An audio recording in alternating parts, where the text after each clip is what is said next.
Vote দিলেও জনগণ pass করছে, না দিলেও পাস করছে, কিন্তু এইবারকার ভোটে নির্বাচনে তো একবার নিগাল ভোট হবে। গণগণ ভোট হইলেও মনে করেন যে প্রার্থী যতগুলো দাঁড়াবে তার ভিতরে মনে করেন যে যেটা গণভোট হবে ওইটাতে ভোট দিলে ওই যদি বেশি ভোট পায় তাহলে ওটা ওই ভোটটা নির্বাচিত হবে, উনি ভোটের জয় হবে।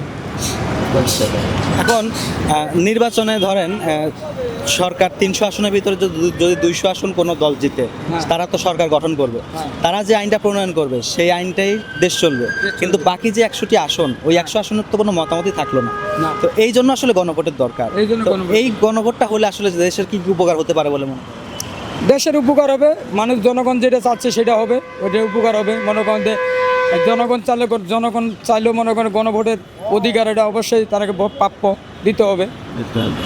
না, নতুন একটি গুঞ্জন শোনা যাচ্ছে যে কোনো ব্যক্তি দুইবারে বেশি প্রধানমন্ত্রী হতে পারবে না, অর্থাৎ সে 10 বছরের বেশি একটানা ক্ষমতায় থাকতে পারবে না। এই মতামতটাকে আপনি কিভাবে দেখেন? এখন নিগাল কথা হলো মনে করেন যে জনগণ যদি তাকে চায় তাহলে কিছু করা থাকে না। আমেরিকাতেও তো এই নিয়ম, দুইবারে বেশি কেউ প্রধানমন্ত্রী হতে পারে না। আমেরিকা তো অনেক উন্নত, বাংলাদেশ থেকে তো হাজার গুণ উন্নত। আদার গুণ তাহলে ওই আইনটা যদি বাংলাদেশে প্রণয়ন করা হয় তাহলে কি বাংলাদেশে ভালো হবে না খারাপ হবে? ভালো হবে, ভালো হবে, আইনটা ভালো হবে, ভালো হবে। গত যে 3টি নির্বাচন হয়েছে সেই 3টি নির্বাচনে কি আপনি ভোট দিতে পেরেছিলেন কি? হ্যাঁ, আমি ভোট দিয়েছিলাম।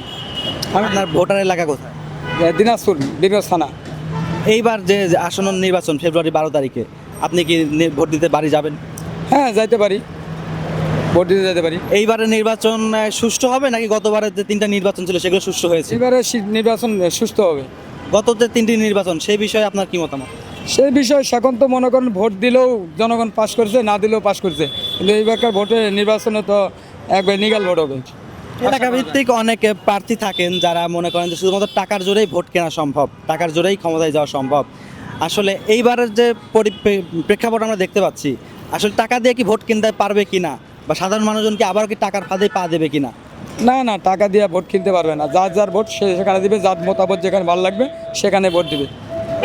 এই নির্বাচনকে ঘিরে আসলে আপনার যে একটা আকাঙ্ক্ষা, সেটা আসলে কি, যে এই নির্বাচনটা কি সুষ্ঠু হবে কিনা, বা ইউনূস সরকার এই নির্বাচন সুষ্ঠু হবে বাংলাদেশকে উপহার দিয়ে যেতে পারবে কিনা বলে মনে করেন? হ্যাঁ, সুস্থ নির্বাচন হবে ইনশাআল্লাহ।